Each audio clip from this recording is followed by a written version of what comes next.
Exploitation des ressources minières du pays, le sujet est au centre à Moscou d'une séance de travail à l'occasion de la visite de la délégation de haut niveau du 13e Forum international de l'énergie atomique. Pour une paix durable, la sécurité et le développement, les autorités de la transition préconisent les sous-sols.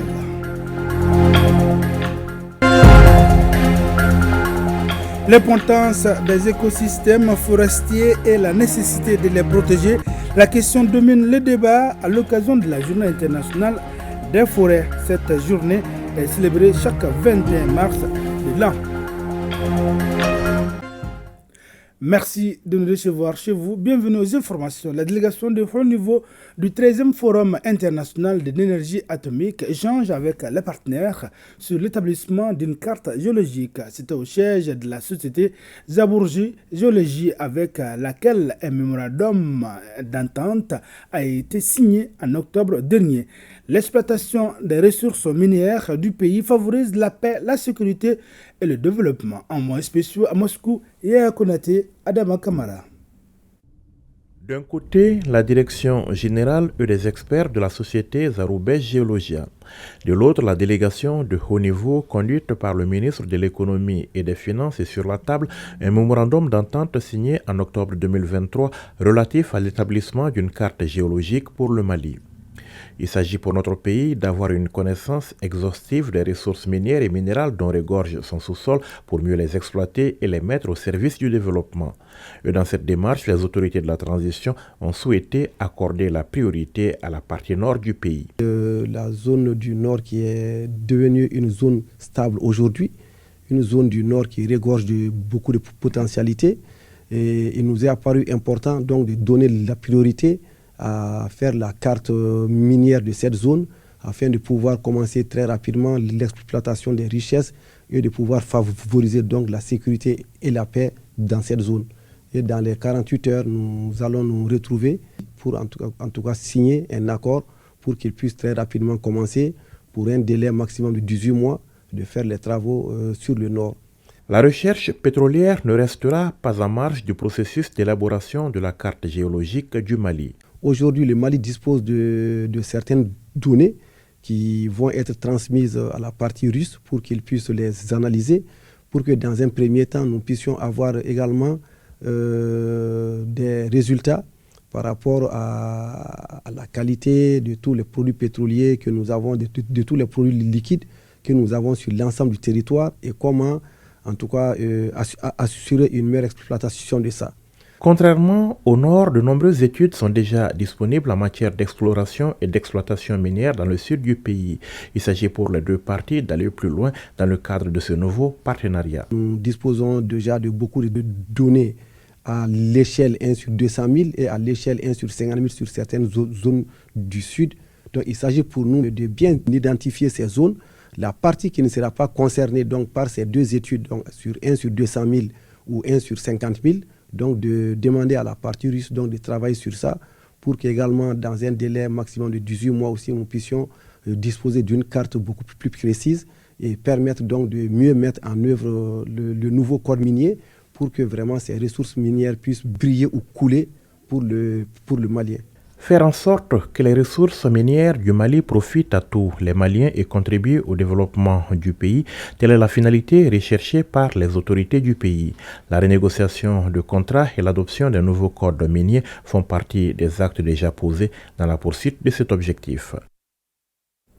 Retour au pays, œuvre sociale du président de la transition, les groupes scolaires Inayaro et Nelson Mandela sont les nouveaux bénéficiaires des adductions d'eau. Les 2 points d'eau ont été inaugurés hier par le conseiller spécial du président de la transition, contrat signé Ba Traoré.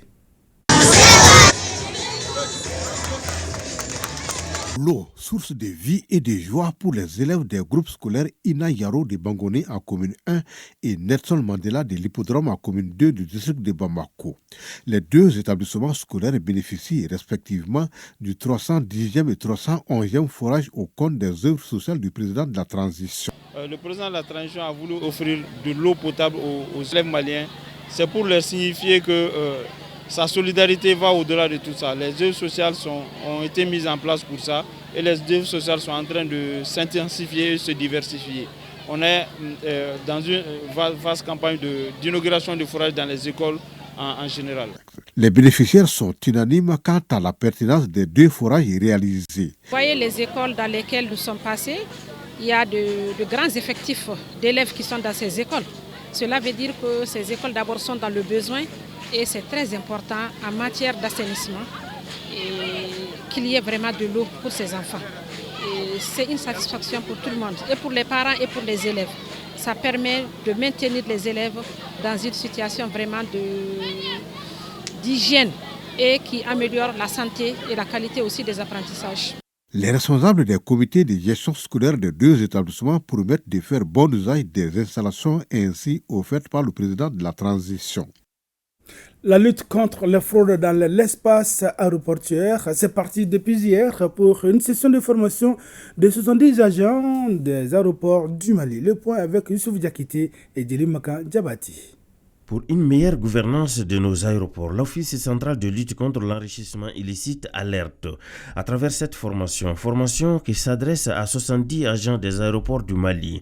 L'objectif, c'est de lutter contre toutes ces pratiques frauduleuses qui affectent dangereusement la croissance économique du pays. La qualité du cadre physique, mais aussi la rigueur et la courtoisie des agents sont des éléments d'appréciation que le visiteur projette sur l'ensemble du pays par le prisme de l'aéroport.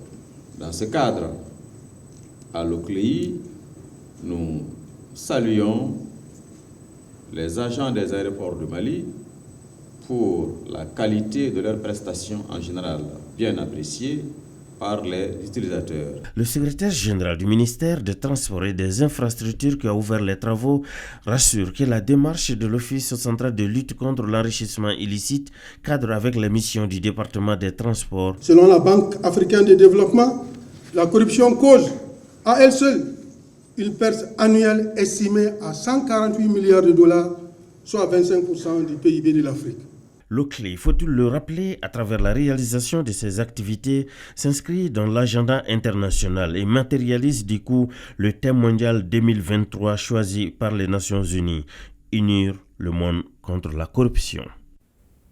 Nous arrivons maintenant au deuxième titre de ce journal, est célébré aujourd'hui 21 mars, journée internationale des forêts. À cette occasion, le ministre de l'Environnement, de l'Assainissement et du Développement durable a souligné l'importance des écosystèmes forestiers et la nécessité de les protéger. La synthèse du message du ministre Mamadou Samaké, c'est avec Aguibou Koulibaly. Les forêts jouent un rôle crucial dans la régulation du climat, la préservation de la biodiversité et la fourniture de ressources essentielles pour la vie sur Terre. Le ministre appelle chacun d'entre nous à identifier des actions de protection et de restauration des forêts. La forêt est aujourd'hui sujette à de fortes pressions dues aux effets du changement climatique, aux coupes abusives de bois et défrichements anarchiques, à l'industrialisation et l'urbanisation galopante, à la construction de routes et de barrages, aux occupations illicites du domaine forestier sans une réelle compensation, aux recherches minières et à l'orpaillage, au surpâturage et feux de brousse, etc. Ces pressions sur les forêts entraînent des conséquences drastiques qui sont la disparition de la flore et de la faune, la perte de la biodiversité. Pour le ministre Samaké, nous devons promouvoir une gestion forestière durable, soutenir les initiatives de reforestation et lutter contre les pratiques destructrices. Nous devons intensifier les actions portant sur les classements de nouvelles forêts, la rationalisation des prélèvements de bois, le contrôle des défrichements, la lutte contre les feux de brousse et l'érosion des sols, l'aménagement des aires protégées, l'agriculture et l'élevage résilient et durable. Si chaque Malienne et chaque Malien plantait et entretenait un arbre par an, nous aurions environ 22 400 000 nouveaux arbres tous les ans.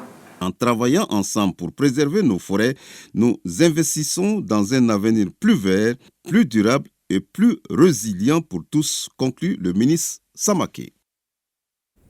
Plus de 4 millions de francs CFA, c'est le montant des matériels agricoles remis par Helvetas aux prestataires de services locaux dans les sacs de Bougouni. Ce geste entre dans le cadre de l'exécution de son programme Djigitougou de Bougouni. On en sait plus avec Jafar Haïdara.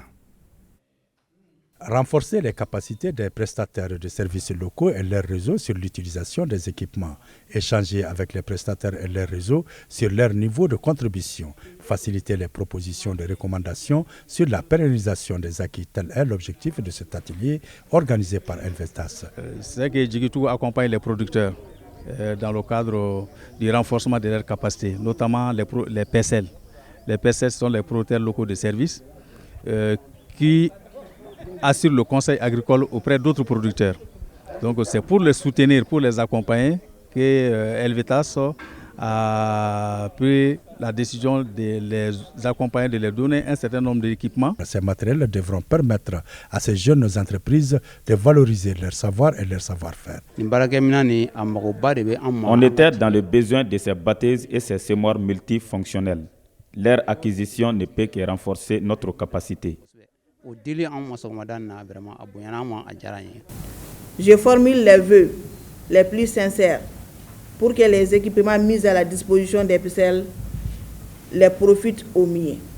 Je m'engage au nom de mes autorités compétentes de la région de Bougouni que nous ne ménagerons aucun effort pour assurer pleinement notre rôle dans l'accompagnement et l'appui conseil de tous les acteurs du programme dans les intérêts de nos populations. Rappelons que les bénéficiaires doivent rembourser les 50% du montant de ces matériels afin de permettre à d'autres couches de bénéficier de ce genre d'appui. Les photographes de la première région renforcent leurs capacités et c'est à travers une session initiée par l'association Yamaru Photo avec l'appui financier de la fondation Douin. Les détails c'est avec Kaba Diara. Après Bamako et Sikasso, l'honneur revient à Kai d'abriter l'atelier de renforcement des capacités des photographes de Kai dont le thème est la technique de prise de vie artistique face à l'évolution de la photographie des mariages. Nous sommes dans un monde de la technologie qui évolue très vite. Les photographes de Kai n'auront pas assez de formation. C'est pourquoi on a joué nécessairement au niveau de Yamaru Photo pour venir vraiment à côté de nos frères et de nos confrères, renforcer leurs capacités au niveau de l'évolution de la photographie. Il est important de rappeler que ce présent atelier intervient au moment où les plus hautes autorités de notre pays ont mis l'art et la culture au cœur de la refondation du pays, donc du développement. Comme vous le savez aussi, Kai est une ville riche en potentialités artistiques et culturelles, munie d'un savoir-faire multiséculaire. Rappelons qu'une remise d'attestation de la formation est prévue et un groupe réseau social sera créé pour permettre la poursuite des échanges entre l'équipe de formation et les participants autour de cet atelier. Voilà, c'est donc tout pour ce journal. Demain 13h, vous serez avec Abibatou Koyan-Diakité et pour la grande édition de ce soir, Madame Kone sera là pour vous informer. D'ici là, passez d'excellents moments de télévision en compagnie des programmes de ORTM1.